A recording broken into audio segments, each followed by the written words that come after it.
Welcome to the show, and please don't forget to like and subscribe and ring that bell for all our future updates. One country, 50 states, and many roads. It's all about the American road trip. So please join me, and together we'll visit roadside attractions, fascinating museums, unique landmarks, and offbeat points of interest. Hi, welcome to the Wrigley Mansion. Come on in. Welcome to the Museum of the Forgotten Warrior. But most importantly, we'll experience the inspiring people and grandeur of the American landscape. Today, the crew and I are in Boulder City, Nevada to see Tom Devlin's Monster Museum. Boulder City is just a stone's throw away from Lake Mead and a short drive from the Hoover Dam. And oh yeah, Las Vegas is just 32 miles away. A few years back, we were in Boulder City for the Nevada Railroad Museum and took a ride on the rail cars. For a town of just shy of 15,000 residents, it's a town that just keeps on giving. Before the town was built to house the workers tasked to construct the Hoover Dam in 1931, the area was a harsh desert environment. Today, it's a quaint and vibrant town. While Boulder City was a dry city until 1969, its prohibition on gambling still exists today. One of only 2 towns in Nevada that does not allow gambling. So with all that said, let's get on with it and see some monsters at Tom Devlin's Monster Museum. Hi. Hey, Greg. Tom? Yeah. Thank you for having us. Thanks for coming. Thanks for coming. So this is your place? You created this? This is Tom Devlin's Monster Museum. This is like my dream. You know, since I was a little kid, I always built setups and stuff with action figures, and it's like I get to do that for real with big figures and make cool things. Well, what's your background? Have you worked in film and television? Yeah, I've been in film and television for about 25 years. Okay. Special makeup effects artist since around 2000, and I've done everything, you know, as far as small acting and stunts, but special makeup effects artist is my primary until about 3 or 4 years ago. I'm hearing screaming. There's something going on back there. It's a good monster museum. So about 3 years ago, I started directing. So I've kind of phased out some of the effects work, and now I do more directing. These are films I've directed. All these awesome. movies over here. We have a little company called Plan 10 Pictures. Okay, and have you ever worked, not to say I haven't heard of those, so I haven't looked at them yet. Have you worked on any TV I might know? I've worked on tons of film and television. So started with the X-Files. Okay, you're my new best friend, Tom. Second job was a big movie called The Scorpion King. I think I've heard of that. The Tuxedo with Jackie Chan and Daredevil, Ben Affleck. I mean, you're talking about before the MCU. Yes, like true. We were making a Marvel movie. There was Sam Raimi's Spider-Man and our Daredevil, and that's it. And it was awesome. Just not that we're going to get on a Daredevil someday, but I was 19 years old, and somebody handed me a black script with red letters that said Daredevil. Yeah. And he said, break this down. If you don't miss one effect in it, you can work on the movie. And because of that, I got to be in charge of making a Bullseye, like all the Bullseye stuff. Well, that's awesome. I mean, it was pretty awesome. So you must have some talent. Yeah, I mean, it was a blast. But yeah, the career goes on. There's a poster back in the museum, 160 movies or something. Wow. Yeah, television, too. That's impressive. Yeah, a lot of CSI Miami. I've worked on Modern Family. I've worked on That 70s Show. So just out of curiosity, both of those last 2 you mentioned, effect stuff? Or Yeah, definitely. So what kind of effect? Modern Family? Very famous Halloween episode on Modern Family. Yes. Where Ed O'Neill is dressed as a gargoyle and the son is dressed like Spider-Man and all his muscles squeak. I made all that stuff. That's all you. Yeah. Wow. That's very impressive. Yeah. That's very cool. So what's in store for the average visitor that's going to come and see your Monster Museum? So when you come to the Monster Museum, this is how I phrase it. A lot of people are on their way through Boulder because they're going to go see the Hoover Dam, and then they see the Ecto-1 sitting outside and Christine, and they pull over for the Monster Museum and they forget all about the Hoover Dam. Family friendly? Family friendly, and also it's not just for the horror fan. This is a museum to preserve the art and history of practical effects. Okay. So our goal here, a lot of people know that Boris Karloff is Frankenstein. Sure. Not everybody knows the name Jack Pierce. And Jack Pierce created Frankenstein's monster, the Mummy, Bride of Frankenstein. He's the man behind the Wolfman, the monsters that, you know. So Universal monsters. We are here to educate people on who Jack Pierce and John Chambers and Rick Baker and Stan Winston are, and some of the actors that that perform these creatures, because as much responsibility the makeup effects artist has to bring it to life, if you don't put Kane Hodder in that Jason makeup, he's not Jason Voorhees. Well, I was going to say, if you don't put Roddy McDowell in Sure, the the chimpanzee Planet mask, Apes. you don't have the ape. Because in Yeah. the second movie, when he wasn't in it, Right. I mean, the guy was good, but there was just something missing. No, you definitely need the practical effects artist and the puppeteer, the actor. Yeah, So, the eyes. So we the talk a lot expression, about the people that portray those characters, as well as the people who create those characters. Okay. But you guys should go through. You've got me and excited. check Let's it out. let's go see it. Okay. So this first room is dedicated to Plan 10 Pictures, which is my production company, and these are all props and items from the films that I directed, wrote, and produced. You are a creator of the masks. The practical effects, yeah, except for when I'm directing, my buddy Waleed, who's at the counter out there, he would help sculpt and make. This is a sculpture Waleed did these two pigs. These are life casts. I did all that, you know. And where'd you learn? What was your background to learn how to do that? Just a kid that started doing it himself? I was a monster kid, big time. And then I went to makeup effects school in Los Angeles that was called Joe Blasco's Makeup Center West.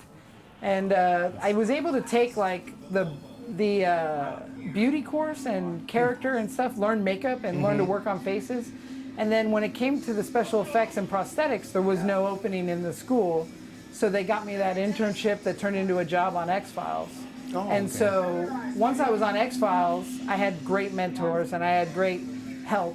And when the school called back and was like, oh, it's time for the effects class, I was like, I'm on the back lot at Fox. Like, I don't think I need to go to school. I don't think I need to. We're good. And so I went from X-Files and working at WM Creations for 2 years. Then I went to Almost Human and worked on Buffy and Angel for a year.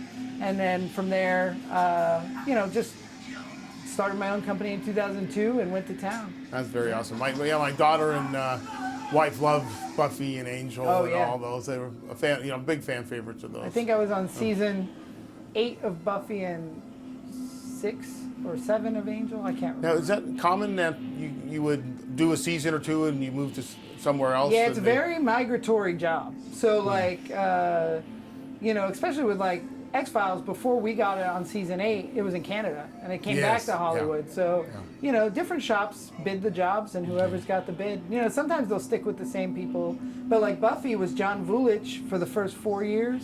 And then, I think 4 years, and then Rob Hall and Almost Human took it after that. And then at times do you have to be able to continue someone else's creation and mimic it as close to... Sometimes, but I mean, myself, when I take a job that somebody else has had stake in before me, I ask the creators, I need to have creative control of what I'm doing. So like, when I took over the Puppet Master series, my puppets change because I want them remembered as the Tom Devlin puppets. I see. So, and that's why every Jason Voorhees looks different. Like, it's the same character, but every effects artist wants their version. Yeah, So slightly different. Sometimes there will be times where they want it to look identical to the last one, and that's up to the filmmakers, But I personally, as an artist, have a hard time taking a paycheck to mimic. I'd rather put my own taste on it. Frankenstein's monster. Yeah, of course, Frankenstein's monster. And a lot of people say he's the monster. He's not Frankenstein. Frankenstein was the doctor. But is a Picasso a Picasso? Sure. So I believe he is Frankenstein. And this is a very early sculpt I did.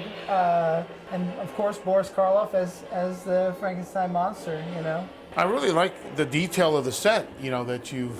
Oh, it really feels like, you're in what they would have been in, not just we like to create a photo op that's going to sell and keep it fun. And some of it is, I was a huge fan of Movieland Wax Museum right in Buena Park. So when you go down to the Chamber of Horrors down there, and they had the cheesy little sets with all the characters. And there's a very famous sculptor named Mario Chiodo who sculpted almost all those characters, and I'm a big fan. So I try to recreate a little bit of that Chamber of Horrors feel here, where you get your little diorama set. So this is part of that, like I was telling you, it changes kind of often. This, we're not done in this room, but this is going to be a Terminator room. Okay. You need backdrops that'll be here. We're going to do a T-800, and I worked on Terminator 3. Really? So Rise of the Machine. So I will have a female, the TX, inside the very case nice. here. And so yeah, this is just a lot of people think that all Robert Patrick's T1000 stuff was digital, but it was not. This head is actually from the mold of a puppet head, and there were several puppets used for T1000 that Stan Winston created. Interesting. I didn't know. I would have kind of assumed it the way it A lot worked. of people would, Yeah. but that's kind of where we'll have a whole thing about that, so people, that's our education part. You know? I see. But Yeah, we're still work in progress. He's sure come a long way, done a very, wide variety of parts. Oh man, he's an Yeah. incredible actor and such Yeah. a great guy. Is you he? know? Yeah, oh yeah. He seems, I follow him, and he rides for the veterans and Yeah. other things, which No, I. he is a great guy. All right, so here's some classics from my childhood or young teenhood, whatever you want to call. Yeah, with slash- Freddy and We call this Slasher Row. So Slasher Row, we that's got great. you got Freddy, you got Ash from the Evil Dead, of course Michael Myers, yeah. and our Leatherface setup and all the Texas Chainsaw. the him I didn't. greatness. This one I didn't This is recognize. Grandpa. So. Grandpa from Texas Chainsaw Massacre 2. Okay. Get her, Grandpa. And these guys are really cool. This is screen-used original Wishmaster from Wishmaster 1. And this is a slug from Wishmaster 2. And Andrew Devoff, who was the Wishmaster, came to the Monster Museum one day completely unannounced and said, "Tom, I have a present for you." And I was like, "Oh no, it's the Wishmaster." What? And he brought this stuff in from the car, and he said, "I'd like to keep this here if you don't mind." And I was 1,000%. And twist my arm, yeah. So they still belong to him, but they live here, and that's because we're in climate control. They won't rot. This is foam latex, so it doesn't hold up well in the elements. This is a fiberglass bust that was made for him by the effects team. And then these will be enjoyed by other people, and then when Andrew's ever ready, or if he's ready, he'll take them back and do whatever he wants with them. So, what would be the different process? You mentioned foam latex. At one point, we'll get to a John Chambers exhibit with Planet of the Apes. Without John Chambers creating foam latex apes, we never would have had a Freddy Krueger. We never would have had Grandpa from Texas Chainsaw 2, Hellboy, anything, because that foam latex that was loosely used on Wizard of Oz had not really been experimented again until Planet of the Apes. Okay. And then it changed the world. So is this flexible? This is actually not foam latex. The front of the face is foam latex, Okay. where it is cable controlled and air controlled. And then this slug is all polyfoam, like a Nerf football. Okay, because I saw the foam, so that's why I'm confused a little bit. It's a very different material. That's like a Nerf football, but the face is foam latex. And then these prosthetics are foam latex, which is what you glue to the face, and they move with every movement. Okay. And did anything change over the years that went away from that? Yeah, so in current history, we started probably right around the time Blade 2 and Hannibal were made in 2002, 2001. We started using silicones, gel-filled appliance. Oh, I see. And the silicone has more translucency. You can see I made this Freddy face out of silicone. He was always foam latex, but they would cover him with KY jelly. And so for our museum purpose, to keep him wet looking, I used the silicone. I see. There's only 3 silicone characters in the museum: Freddy, our Wolfman, and Beetlejuice. But the rest are all latex. But the foam latex itself is still used. Like Walking Dead was all foam latex. I mean, it's still used, but silicone has definitely come in and become the new source of prosthetic makeup. So if you can't tell, Friday the 13th was one of my favorite childhood films, and this would be one of my favorite Jason Voorhees. This is from part 4. Ted White played him, created by Tom Savini and John Vulich. So these are variations of the different hockey masks. Different hockey masks from the different film. Getting a little deeper into the hockey action, do we know if, like, which goalie might have wore one like this or one like? Is there all slightly so different? So this style came up until like the mid '80s, and then or maybe early '80s, and then it switched to a whole different style. Yeah. But the hockey mask was another thing that was just brought in as a prop, bought off the shelf at like a sports store, and a character named Shelley puts it on in part 3. And then that's when Jason got his mask. Okay, so not till part 3. Yeah, not till part 3. In part that's 2, why he we're looked seeing. like this. He just had a burlap sack on his head. This is what I'm used to seeing. This guy. Yeah, of course. That's part 6. That's CJ Graham, and this is built absolutely to scale of what CJ looks like. Wow, so he's a big He's dude. a big dude, all right. But he's one of the nicest humans Like he's a Really? very, very close friend. Yeah. And then this right here is a very prized piece of our collection. This is the actual screen-used spider gremlin from Gremlins 2. So it articulates? It is a rod puppet. You go underneath the floor and you can make it move. There was 2 puppets made. There was an animatronic and a rod puppet, and the animatronic got burnt during the filming. They lit it on fire. Okay. So this is the last one, and this was, I don't own this. This is owned by a private collector who keeps it here for safekeeping. So this is very special to me. This is Kane Hodder from Friday the 13th, Part 9, Jason Goes to Hell. And this costume and mask and creation, the whole thing, these were made for Kane to wear. He wore this at several conventions. We're about to do one at Texas Frightmare in May, where he'll don this costume and take pictures with fans. The same thing with these 2 costumes over here. That's Kane Hodder from Part 7. And this is Kane Hodder from Part 8, sans his mask. And the reason why his mask is not on is because Kane called me a couple weeks ago and was like, Devlin, I need a hockey mask. And I just stuck it in the mail for him, and I said, I'll make another one. Very cool. But he wears these costumes at shows. And Now, these look, I mean, I don't want to touch, but these look like they could be very delicate with all the tears and they stuff. look that way, but they're very durable. Okay. Yeah, and they're clear-coated and stuff. Like, they're not as delicate as you would think. Okay. And then this is the closest to the actual Part 7 head that will ever exist. These were pulled from John Carl Buechler's molds from the movie, and then I put them on Kane for a thing that he did at like a photo op. So the teeth are separate and everything, but they're all from the original movie mold. Oh, that's Yeah, awesome. so that's very, very special. I need to get some information there because nobody knows. This is one where I recognize the face, but I'm not as familiar with this Hellraiser, right? Hellraiser, yeah. This is one of the most terrifying movies of the 80s. Hellraiser 1, 2, 3 were great. I loved 4 was Bloodlines. But this is Chatterer, that's Butterball, and this is Pinhead. These were effects gold in the 80s. I mean, when you're reading Fangoria and Gorehound, these were the guys they were on the trading cards, they were on the cover of the magazine. This is sculpted on my head, and it was just a staple of horror, so it had to come here. I think I'm going to have to re-educate myself on some of these movies that were, maybe I was a hair too young. When was this out? This came out like 82, 83, I think the first one, and then the second one by 85. Okay.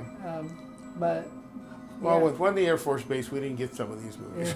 They were a little more cheery than this. Hellraiser's not cheery, but the effects were gold. So these guys are from Hills Have Eyes. This is a Hills Have Eyes remake, and over here we have the original. This is Michael Bailey Smith, and this is made to scale of Michael Bailey Smith. He was a huge man, was playing Pluto. And this is Michael Berryman, who played Pluto in the 1978-79. Michael Berryman has several different birth defects. So he doesn't sweat, he doesn't have teeth, he doesn't have fingernails. Really? I worked with him on and off several times. There's a picture of us right here. And he is a great guy. But this is a life cast I did for a movie called Ed Gein, the Butcher of Plainsfield. And then we used it for the Hills of tall. Eyes. Yeah. He's a great guy. You can find him at a horror convention most of the time. He's been in a lot of things. I want to say Star Trek. Star Trek, One Flew Over the Cuckoo's Nest. He's on Weird Science. Weird Science, that's a great movie. He's in a ton of stuff. He's in a great episode of Tales from the Crypt where he plays Van Helsing. And is this a sculpt or a cast? That's a cast of him, yeah. And how long does it take? I mean, how do they breathe when you It just cast? out of their nostrils. And then no straws in the nose. It's all a myth. Nobody's putting straws in your nose. You just breathe out of your nose and we just keep it open. That's all. Okay. And if they aren't confident breathing out of their nose or they're not feeling great, we just let them breathe out of their mouth and we don't cover their mouth all the way. Just go to the edge. And then what was?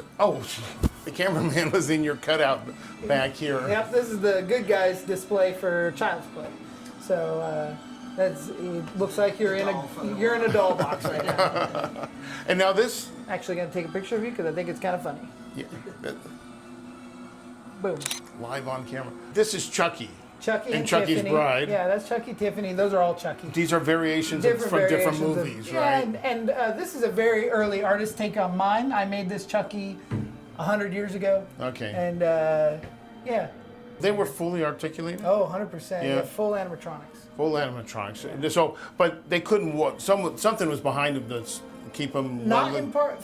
Some of the more recent ones walk on their own. Like part 2, even as early as part 2, he had a chain of cable, but those cable controls were he was walking across the floor with that ruler smacking it. Wow.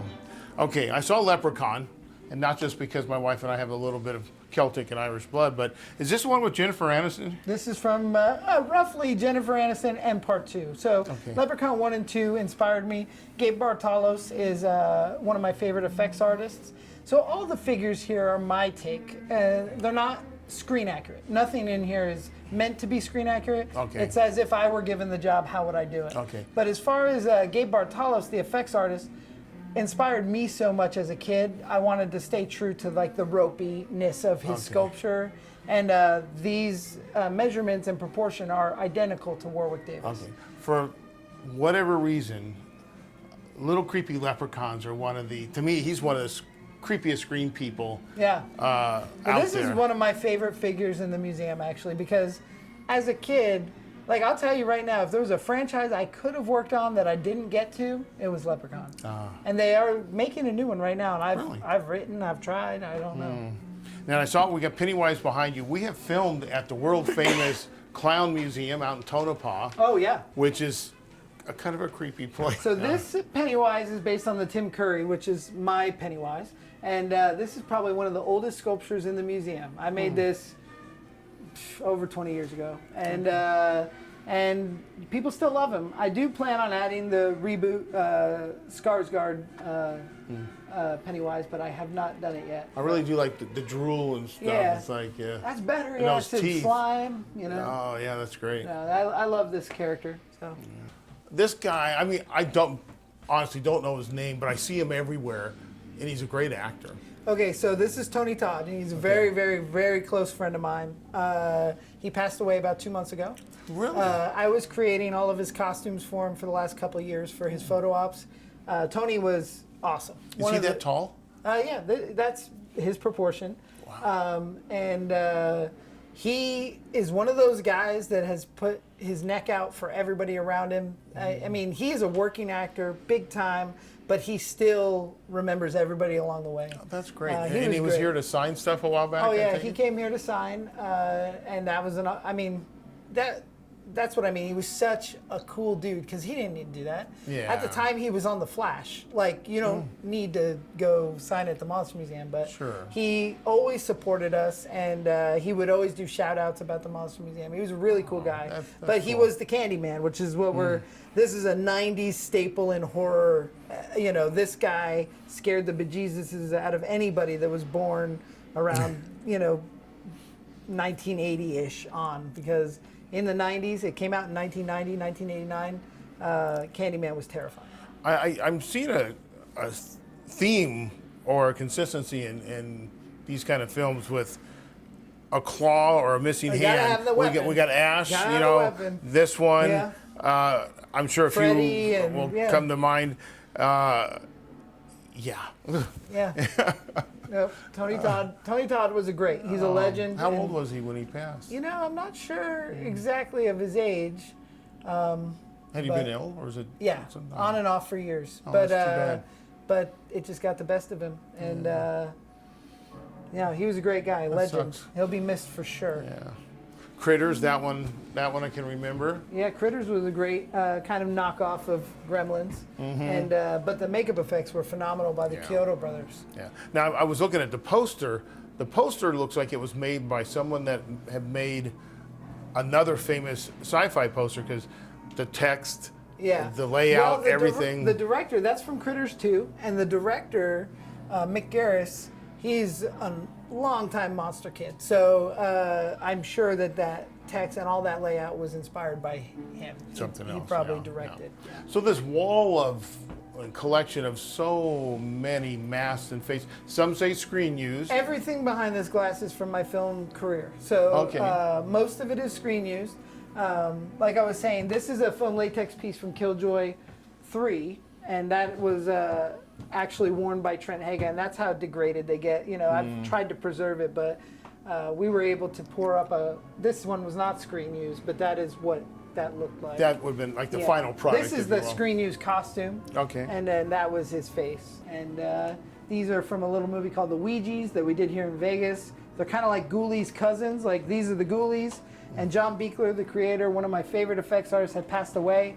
So I made these characters to look much like his monsters in kind of a remembrance. And we did a little splash at the end of the movie. No. John Buechler with all of his monsters. No pun intended, right? Definitely pun intended. We're talking about Ghoulies. And then Ginger Dead Man, everybody's favorite Twisted Cookie. Now, who's the man in black? He seems This creepy. is Blade. This is Blade from the Puppet Master series. Okay. This is from his solo movie, Blade the Iron Cross. And is that Blade right next to him, too? That's from Puppet Master Access Termination. This one is a full animatronic, kind of like the Chuckies, like I was telling you. So everything under his clothes, he has 27 servos. He can move. He's a full robot. Wow. Wow. These two are animatronics as well. This is Blade and Pinhead from Puppet Master Access Termination. So they're both animatronics. These are from Puppet Master Access Termination as well. That's Six Shooter, Tunneler, and Jester. Those are rod puppets. Now, is he based off of the guy that plays Ash? No. I'm drawing a blank. Bruce Campbell. Bruce No. Campbell. For some reason, I'm seeing Bruce Campbell in that mask. No, that's just Six Shooter. He was just a puppet. He was created originally by a guy named Mike Deek, maybe, or Dave Allen. I can't remember, for Puppet Master 3. So Six Shooter, he's got 6 arms. Yeah, right? he has 6 arms. Yeah. So, and this is Toulon's actual puppet trunk. For fans of the series, this is a really big deal. And then we have Blade and Pinhead from Puppet Master Axis Rising, which was the first Puppet Master movie I did. And then Wehrmacht. He was one of the bad Wehrmacht. guys. That's great. I say the Nazi Wehrmacht, and that's awesome. That's a great he's play. one of the bad guys. And you guys are awesome. I don't know. There's something about them that remind me of something else. So that's perfectly fitting, because these characters were made for Princess of Mars, which was the story of John Carter. But the thing is, with Edgar Rice Burroughs and his book series, Princess of Mars, it influenced everything sci-fi you know today. It was written before sci-fi was a thing. It's like our first. So the Tharks that these are based on, in the original, there was Jeddas, which in George Lucas's world we call Jedis. You know, there is so much history in the Princess of Mars, but this was a Sci-Fi Channel made for TV movie that I did. Because I can also say, oh wow, great, Predator. Yeah. In there too. No, anything sci-fi that you can, from He-Man to Star Trek to Predator and Alien, comes from Edgar Rice Burroughs' Princess of Mars. And those were like, his writings were like at the turn of the century, weren't Yeah, they? he was known for Princess of Mars, Gods of Mars, Warlords of Mars, and Tarzan. You know. And Tarzan. Yeah. So his stuff was so cutting edge early on. And he's talking about like satellites and crazy stuff that I don't know that makes sense to the time period. Yeah. I mean, it was pretty crazy. If you go back and read The Princess of Mars, it's nuts. But this was with Tracy Lords and Antonio Sabato Jr. Tracy Lords? Yeah, she plays Deja Thoris, the princess. And it's actually really good. The film was great. It was a great experience. We shot out at Vasquez Rocks, the famous sci-fi area. So it was a lot of fun. And then this is what I was talking about before. These are every film in my library that I've ever been a part of. Missing a couple newer ones that we have to add, but this goes to about 2 years ago yesterday. 2 years ago yesterday we made that. Wow. But, yeah. That's amazing. Yep. Lots of work. That is quite a resume you got there. Now this face-off, this must be a second one. No, I was on season 1. I'm an original. Oh, I'm sorry. I'm thinking, what's the one? You're thinking about the John Travolta movie. Yes. No, I was on a reality show on Sci-Fi Channel that ran for 11 years. It was an called effects Face Off. show, right? Yeah. I was on season 1, 8 out of 9 episodes. There were 2 things that I found funny and interesting here. The 3 rules of production, which was great. But he reminds me of something that's not this movie, but had a big peckish bird face like this. And right now I'm drawing a blank. But what exactly was this film? This is Poultrygeist. This is Night of the Chicken Dead. Poultrygeist? Yeah, this is directed by legendary Lloyd Kaufman, who created The Toxic Avenger. And this was a childhood dream to be a part of Troma. Like, to work for Troma was my actual goal coming up. Okay. And I headed this production. That's my head. I got eaten by chicken nuggets. Maybe, what's that puppet movie with all the creepy bird-like Dark Crystal? Dark Crystal. No, they were a little creepier I think more shriveled up. The Skeksis is what you're thinking of. But now, are some of these available? Can I find these on you Netflix find every one of these or movies streaming are somewhere? available. Yeah. This one's, for some reason, If you search is intriguing. I want to see it's a that. huge cult classic. Yeah. Like, very easy to find. Okay. And it's very offensive, so. Is it? Yeah, to all. Like, there's Awesome. Nobody's spared. I'd like to be offended Okay. down there. Now, this guy I recognize. This is Springtrap. This was made from Five Nights at Freddy's, and so this was made by a 12-year-old student of mine. Seriously? Yeah, a kid Wow. named Austin. This is a full animatronic. He turns his head, opens his mouth, his eyes move. And we posted a video when he made this, and the voice actor of Springtrap actually emailed Austin and said that piece was so awesome. But that guy has now grown up to a man, and he's going to college, and he said, I don't know what to do with this. Can I keep it here? And I said, of course. That's awesome. And so we keep him on display. That's awesome. Gotta love her. Everybody loves The Exorcist. But my childhood was really kind of molded by these guys. Yeah, Planet of the Apes changed the effects industry. There's so much important stuff that happened in these movies as far as developing the process. And that process lives on. That there would be no Reagan from The Exorcist. She wouldn't look how she looked. Dick Smith was a wizard, but he used John Chambers' techniques. So That's very cool. Toxic Adventure. I'm not sure if I've seen it, but I know of it. I remember when it was out. First superhuman from New Jersey. You know, he's the Toxic Avenger was I was a huge fan as a kid. It's brutal, it's fun, it's funny and campy and gory, and I just love it. All those things we loved as kids, right? Yeah. So now we're back into old school again. Yeah, we got a little bit old school peeking up on us. Now, you said something earlier that answered my question when I did a quick run through why Herman doesn't quite look like the Herman. This is your little bit of interpretation. Yeah, these are my takes and my art, and art's subjective. But at the end of the day, that Herman mask was actually made for a mask video that I was making, like how to make a latex mask. Oh, okay. So it couldn't be Herman from Universal Studios, so it's just a happy monster. Yeah. No, it's great, but you know what you're getting across there. Yeah. That's wonderful. Beetlejuice. Now, this is what the other mask you were telling us that figure is a silicone figure. So and it's just to get the cool effect of the see-throughness to it. And Beetlejuice is popular again, which is great. But this has always been a favorite of mine since I was a kid. So when guests come in, there's some show. Could I plop myself on there and take selfies with you? These are all photo ops. You're made to share the experience with them. If they can't be touched, they're behind glass. That makes an extra dimension of the museum to allow people to do that. I don't like to use the word iconic because it's so overused and bantied about, but the Creep Show booth is very iconic. Yeah, it's the cover of the 80s classic anthology. Stephen King and George Romero teamed up. Tom Savini was involved with the effects, so I love Creepshow. Yeah, that's cool. Now I see it and I hear it behind it. We're coming up into a theater, so as the bookend, I guess, to the museum, then you can sit here and who are we? Are we watching you create things up here?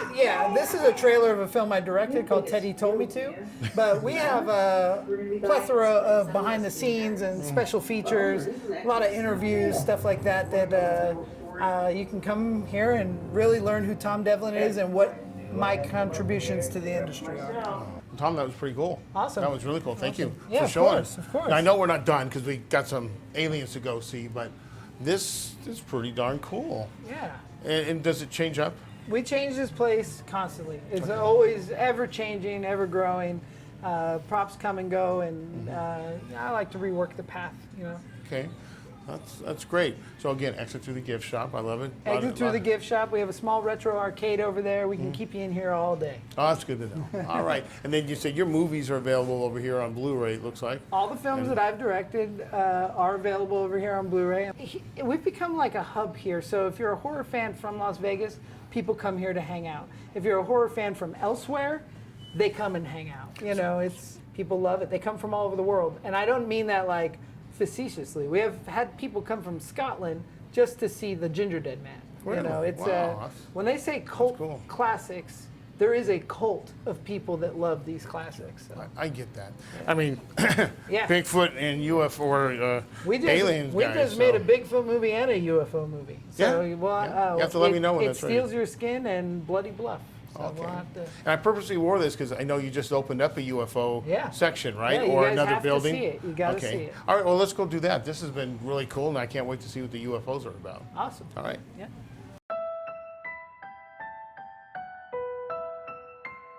So how'd you get from Hollywood to Las Vegas or Boulder City I more took specifically? I took a job in Las Vegas teaching makeup effect. I love sharing the art. I love sharing information. Obviously, I own museums, but I moved my family to Boulder City because it's like the town that time forgot. And my children ride their bikes to school every day, and this is a magical place. But I saw this building about 3 weeks after we moved to town. And it just called my name. I didn't know what I was going to do. I was like, I'm going to move my collection over here. I'll call it a monster museum. And then I started selling my collection. This is like props other people had made. Like I had Pumpkinhead's legs, and I had Robin's R from Batman Forever, and I had different props. And I started selling them to fund the project. And then I started making all my own stuff to put in the museum. We had a lot of costumes at the beginning. So it went through a little identity crisis from the beginning that we opened to the first, I'd say, 3 to 6 months. And then we just dialed it in, and we've gone full bore on the museum, and people love it. They come from all over the world.